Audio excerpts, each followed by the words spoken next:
श्रीमद्भागवत महापुराण चतुर्थ स्कंध 20 अध्याय।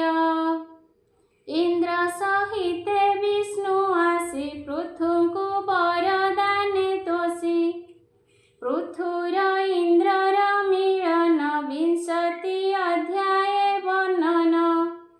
मैत्रेय उवाच शृणु विदुर सावधाने पृथुर यज्ञ अवसाने से यज्ञपति भगवान इंद्र सहिते आगमन।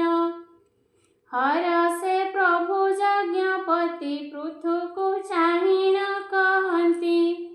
श्री भगवान उवाच शुण हे पृथु नृपनाथ इंद्र जे कला यज्ञे घात से अपराध खंडिबाकु एबे अइला तुम्भ ठाकु।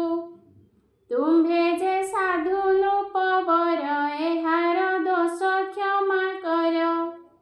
ए लोके साधु जे अटंती से द्रोह कर्म न करंती। साधुक नाही हिंसा भाव समे देखंती सर्वजीव।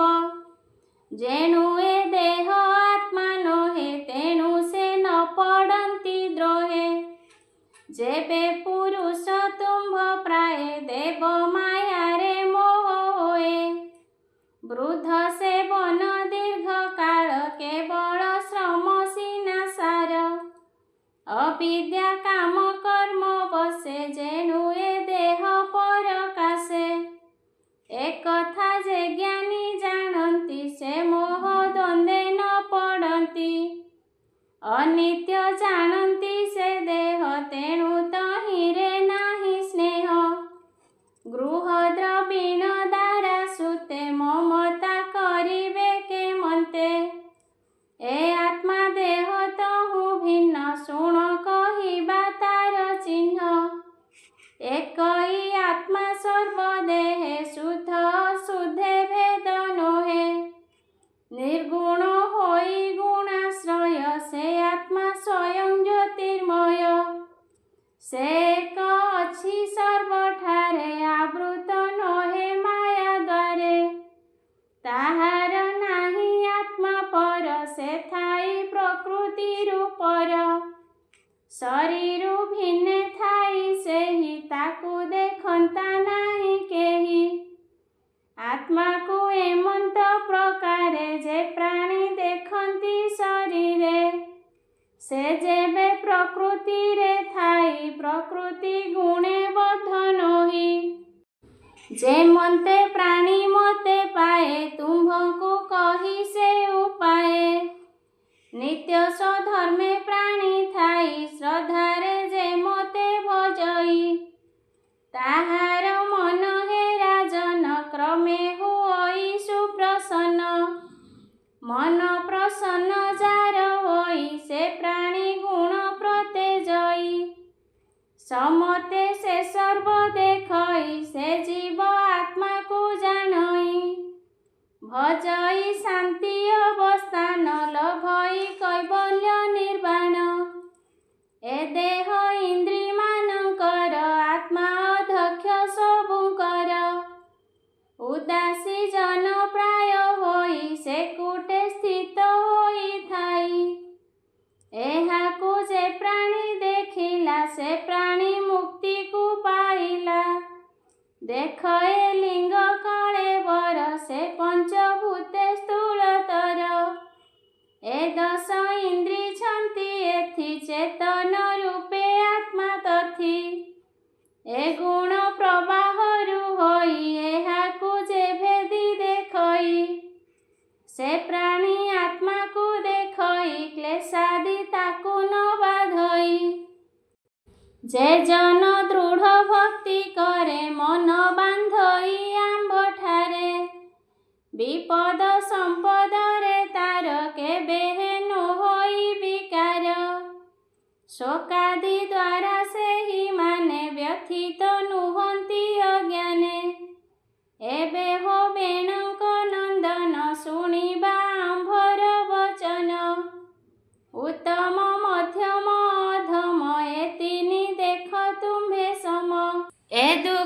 ସୁଖ ସମକର ଇନ୍ଦ୍ରିୟ ମାନଙ୍କୁ ନିବାର। ବନ୍ଧୁ ମାତ୍ୟ ଆଦି ଯେତେ ମୋହର ଦେବା ଜାଣି ଚିତେ। ତାହାଙ୍କୁ ସଙ୍ଗତେ ଘେନିଣ ପ୍ରଜାଙ୍କୁ ପାଳ ସ୍ୱଧର୍ମେଣ। ପ୍ରଜା ପାଳନ ରାଜା ଧର୍ମ ପ୍ରଜା କରେ ଯେ ଶୁଭ କର୍ମ। ପରଲୋକରେ ଷଷ୍ଠ ଅଂଶ ନୃପତି ଲଭଇ ଅବଶ୍ୟ। ଯେ ରାଜା ପ୍ରଜାଙ୍କୁ ନ ପାଳେ ଅଧର୍ମେ କର ନିଏ ବଳେ। ସେ ରାଜା ନରକ ଭୁଞ୍ଜଇ ତାହାର କାହିଁ ରକ୍ଷା ନାହିଁ। ସ୍ୱଧର୍ମେ ଥାଇ ପ୍ରଜା ପାଳ ଗୃହ ମେଧରେ କିଛି କାଳ। ସନକ ଆଦି ମୁନି ଜନେ ଆସିବେ ତୁମ୍ଭର ଭୁବନେ। ତାହାଙ୍କୁ ନୟନେ ଦେଖିବ ସୁଦିବ୍ୟ ଜ୍ଞାନ ତୁମ୍ଭ ହେବ। ତ ଗୁଣଶୀଳେ ମୁହିଁ ବଶ ହୋଇଲି ଜାଣ ହୋ ନରେଶ। ତେଣୁ ତୁମର ଠାରୁ ବର ଯେ ଇଚ୍ଛା ମାଗ ନୃପବର। ତପସ୍ୟା ଯୋଗ ଯୋଗେ ମୁହିଁ ଦୁର୍ଲଭ ଅଟେ ଜାଣ ତୁହି। ଯାହାର ଚିତ୍ତ ସମେ ଥାଇ ତା ହୃଦେ ନିରତେ ମୁଁ ଥାଇ। ମୈତ୍ରେୟ ଉବାଚ। ଏମନ୍ତେ ପ୍ରଭୁ ଭାବଗ୍ରାହୀ ପୃଥୁଙ୍କୁ କହିଲେ ବୁଝାଇ। ହରିଙ୍କ ଆଜ୍ଞା ଧରି ଶିରେ ତକ୍ଷଣେ ପାଦେ ପ୍ରଣମିଲେ।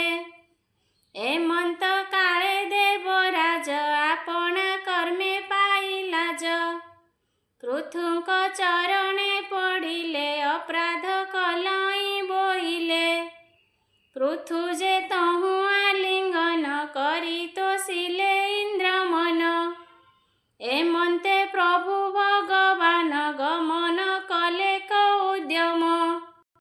ପୃଥୁ ଯେତେକ ପୂଜା କଲେ ହରି ତା ଆନନ୍ଦେ ଘେନିଲେ।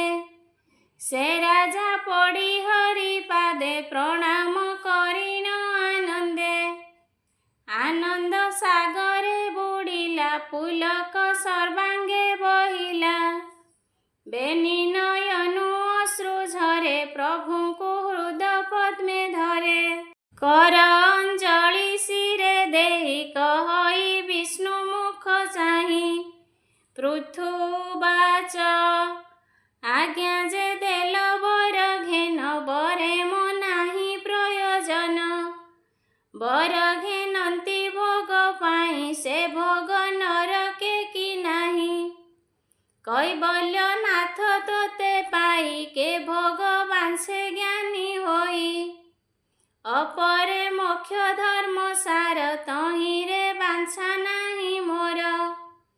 ତୋ ପାଦ ପଦ୍ମ ମକରନ୍ଦ ଅତିହିଁ ରସାଳ ସୁଗନ୍ଧ। ମହାନ୍ତ ଅନ୍ତ ହୃଦୟରୁ ବାହାର ହନ୍ତେ ମୁଖ ଦ୍ୱାରୁ।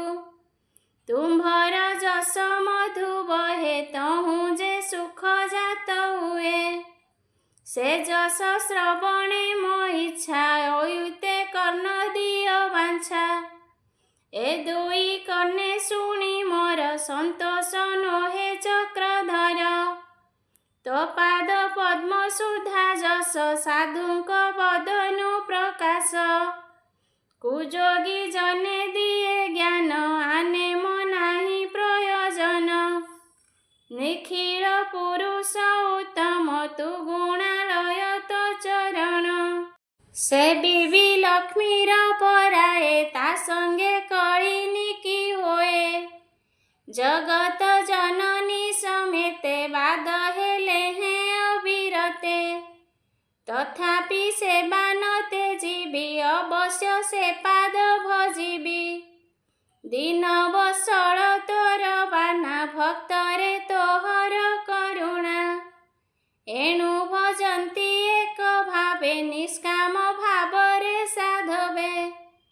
ଅନ୍ୟତ୍ର ଫଳ ନ ବାଞ୍ଛନ୍ତି ଆନନ୍ଦେ ତୋ ପାଦେ ଭଜନ୍ତି। ଭଜିଲା ଲୋକଠାରେ ଯାହା ବର ମାଗ ତୁ ବୋଲୁ ଯାହା। ଭୋନାଥ ତୋହର ଏ ବାଣୀ ଜାଣିଲି ଏ ବିଶ୍ୱ ମୋହିନୀ। ଫଳ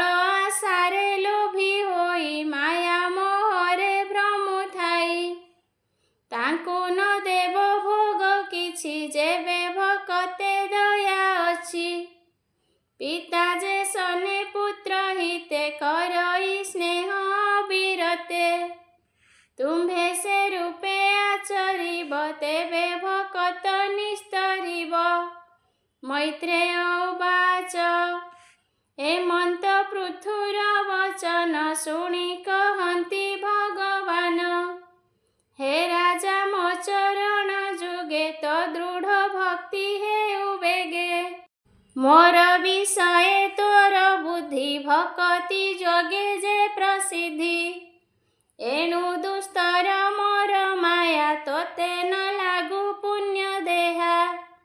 हेमंत परमार्थ बाणी राजर्षि पृथुरे से भणी। तार पूजने दोष होई ताठारे अनुग्रह बही। देव ऋषि पितृ गंधर्व सिद्ध चारण जे पन्नग। किन्नर अपसर मर्त्य खगादी ए जीव लोकंत। जे सर्व विष्णु संगे थिले संतोषे पृथु पूजा कले। राजर्षि पृथु आने जेते जे उपाध्याय यज्ञ गते। हरिले ताहांकर मन वैकुंठे बीजे भगवान। गरुड़ पृष्ठे बीजे कले समस्त देवे देखुथिले। अदृश्य हेले भगवान पुणी न मिले देवगण। से पृथु तांकु नमस्कार करि न गले निजपुर। ए विष्णु पृथुर संवाद शुणन्ते न लागे प्रमाद। सुजन जने शुण एहा जेबे डरिब विष्णु माया। पुराण करी गीत रस भणई जगन्नाथ दास। इति श्रीमद्भागवते महापुराणे पारमहंस्यां संहितायां चतुर्थ स्कन्धे पृथुचरिते पृथुस्तव नाम विंशोऽध्याय। गोविंद हरे गोपाल हरे